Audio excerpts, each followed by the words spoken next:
working maybe. Question 1. The Coopers have the following financial data.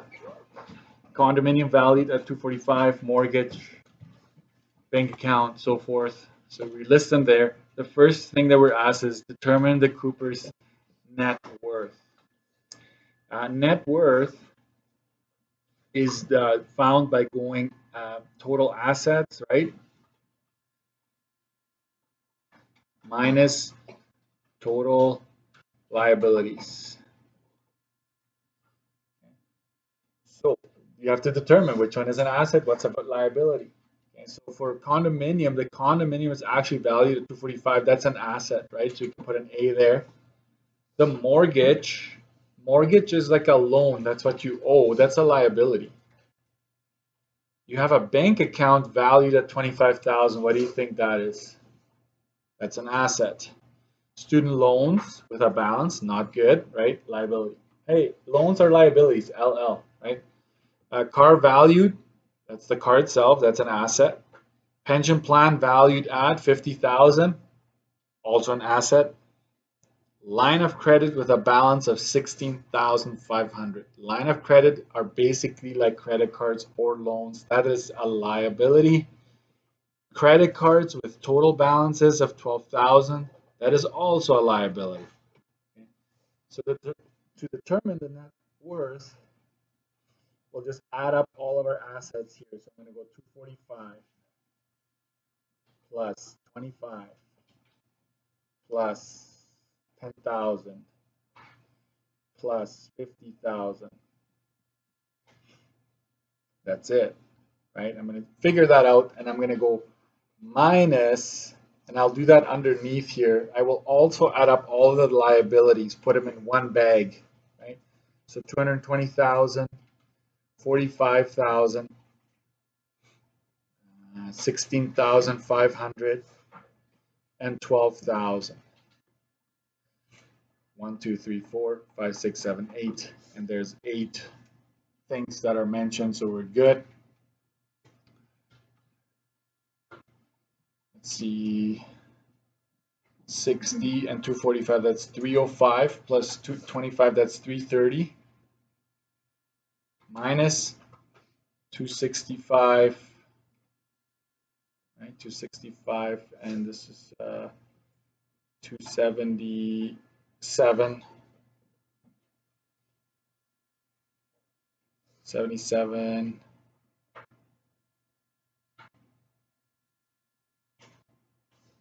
283, 500, 293. Okay, sorry. As I said, 293. There you go. And this is basically Monday morning, so I'll just use my calculator. It's like what you do on a test or exam. You even go 2 plus 2 just to make sure you don't get that wrong, right? So 36,500, and that's positive, right? So the net worth is a positive number. You're actually doing good. You're above the zero line, right? You don't want a negative net worth. That'd be you owe too much, right? So there you go. I will make this 2, even though the province probably just would make this 1. But I'll today say if you figured out which one is an asset and a liability, I'll give that a mark, and then another mark for actually calculating. So if you did a calculation, you get the wrong number, you get 1 out of 2, I would say. What's the debt equity ratio? And this goes back to, some of you might have to review the video, but there are financial ratios, right? There's something called the debt equity ratio. That's a DER. Okay, DER. This is on page, I don't know, 90 something. DER. Then there's the gross debt service ratio, the GDSR, and there's a total debt ratio. Okay, and I don't know if did I tell you on the video that this is on a formula sheet? I did tell you on the video. Yes, I did. Okay. So save yourselves the space on your study sheets because they're big, right? Big formulas. So I would just, you're gonna have that formula sheet embedded in the exam, so you just rip it out, and then yeah, I know I'm repeating myself most likely, but it doesn't hurt repeating. And this is what is not gonna be on your uh, formula sheet. The percentages are not gonna be there, so that you may want to remind yourself, because when they ask you to justify, they want you to make reference to these percentages. 99.9% of the time, they've asked for GDSR. But don't underestimate that, right? That doesn't mean anything really. Stats are just, a bit of reference, but always have the percentages, okay? Those are important numbers. They're asking for debt equity ratio, which is liabilities minus mortgage divided by net worth. And then at the end, we multiply by 100. So I'm going to go DER is all of the liabilities. That's, I already did the work here. 293, 500. I subtract a mortgage. If there's a mortgage here, which is 220, I subtract that and I put that in brackets, right? And that I will divide by my net worth, which is 36,500. And lastly, I'll multiply it by 100. Okay, so that's 73,500 divided by 36,500. What did I do here?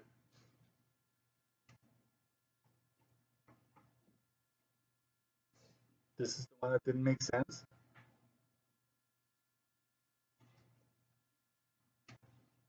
It has to be less than 50%. Okay, well, what's that? Yeah, it's a high percentage. So this person is way over the debt limit in this case, way over. The problem is the net worth is positive, so that's okay. Let's just go with this for now. Yeah, 73,500 divided by 36,500. Yeah, so that times 100, right? That's when you multiply. It's 201, 201.37%. Let's ponder this first. It gives us an indicator of how healthy your finances really are. So we'll just go with it. Based on Cooper's debt equity ratio, describe their financial standing. I'll just say this: their DER is far above 50%, which indicates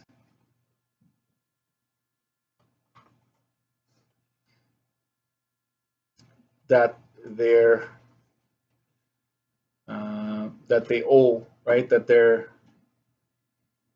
liabilities are too high.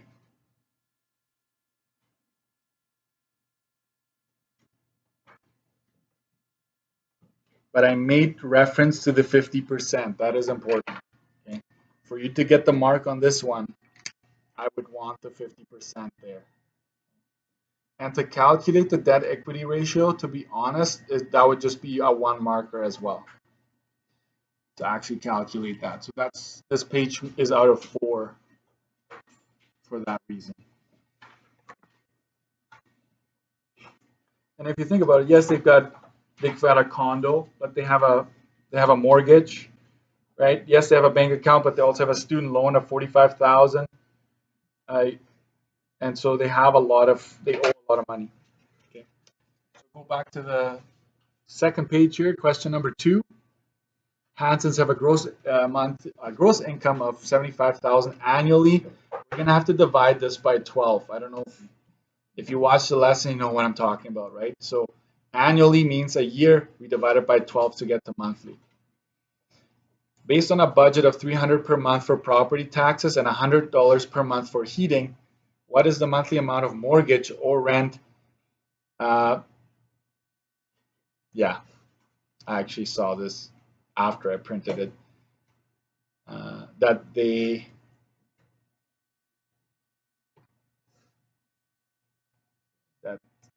could afford. or rent would be the greatest they could afford. That's what it's trying to say there. How should I fix this? Or rent would be the most they could afford. Yeah, just get rid of one of the, and there we go. Based on the GDSR. So the GDSR calls for this. I may have done this differently on one of the examples in your in the lesson, but here it is. It's based on this one. Monthly mortgage plus monthly heat plus monthly property tax. All of that divided by monthly income. Okay. And so you would basically, depending on what the question says, oftentimes they want it as a percentage, so we multiply that whole thing by 100. Okay. And so in this case, we know what the GDSR is. Like the maximum should be 0.32. So I just avoid the times 100. I just divide everything by 100. And so here's the mortgage plus the heating, which is 100, plus 300 for your property taxes. All of that divided by, and I'm just going to quickly turn my 75,000 into a monthly amount. So that's 6250 per month. Just go ahead and turn that into a monthly amount. So that's what we have here. Let's clean that up a little bit. This would be 400 divided by 6250. And you will see if you use a different formula, you're going to get the same answer. Okay? I may have given you the shortcut. So basically what happens here is you multiply both sides by 6250. Yeah, that's what you're basically doing to cancel this out. So 6250, which is already on my calculator, times 0.32, that is the equivalent of $2,000, which has to be split between the mortgage and the other two expenses. So in this case, you just subtract 400 from both sides, and the maximum mortgage amount, you would be exactly at 32%, is $1,600. I think I gave you, did I give you a cheat? No? But that's what I base it on. I always go back to the GDSR when it comes to being qualified for a mortgage. Okay, it comes down to this. So I would give you 2 marks for this step right here.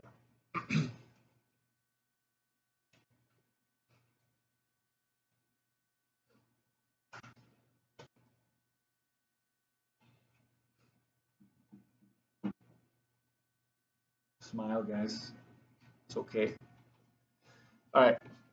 They find a house and see a lender about getting a mortgage. When the mortgage payment is calculated based on a 3% interest compounded semi-annually, amortized over 20 years, it turns out that the payments are just a little too high for their GDSR. Answer in words. Right? Give 2 ways the Hansons could adjust in order to get the GDSR into an acceptable range so that they can purchase the house.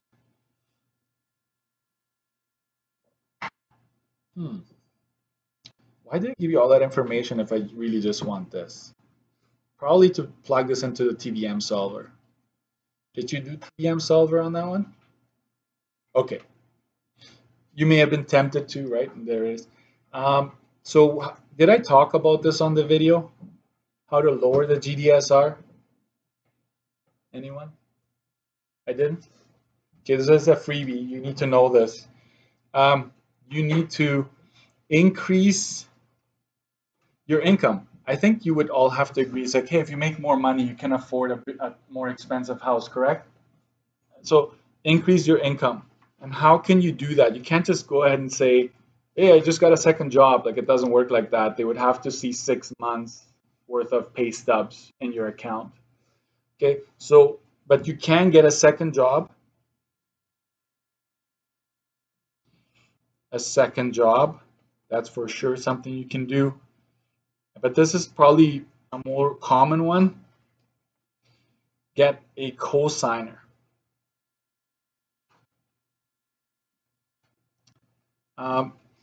Because their income is included in the calculation, in the GDSR calculation. Maybe we'll have to write this down in the notes as well. I'll maybe ask you to copy that. Another thing you can do is lower the monthly mortgage payment.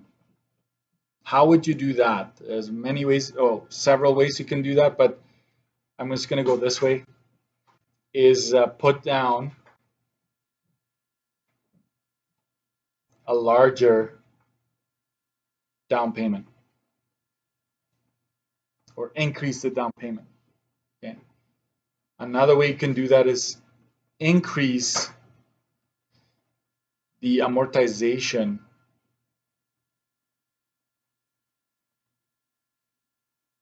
of the mortgage. Because both doing either one of these or both will lower your monthly payment. And if you lower your monthly payment, well, guess what? You're going to be like, if you're just on the borderline, if you lower your monthly payment, you can possibly qualify for that. So these are the two main points, but each one of them gives you two sub options. So you can just pick any of these four. That would be one good way of doing that. I asked you for two, so you could say increase your income, maybe get a cosigner because now their income is included in your calculation, or lower your monthly payment, just save up a larger down payment. Now your payment will be lower and therefore you qualify. Okay, so these are your options here. Write this down because I'm going to ask you to copy this. I want you to transfer this onto your study sheet or even into your notes. This is a freebie today. How about this? I will just give you, because it was kind of thrown at you last minute and I didn't cover this apparently. I will just do this on a did you do it or did you not do it today. So I'm going to give you 5 out of 5 if you did it. If you did all of it, you get 5 out of 5. Or if you at least attempted it, I'll give you 5 out of 5. But if you came in today with nothing, then I won't give you the 5 out of 5. All right. And the thing is, it was posted online too, right? So you didn't have, even if your dog ate it, you still had a way to get to it, all right? So if you could just make sure your name is on there, and if you didn't do it, don't hand it in. Let's just put it that way. Don't hand it in if you didn't do it, and just pass it forward. I would appreciate that. So if you did any of it, you're going to get the marks.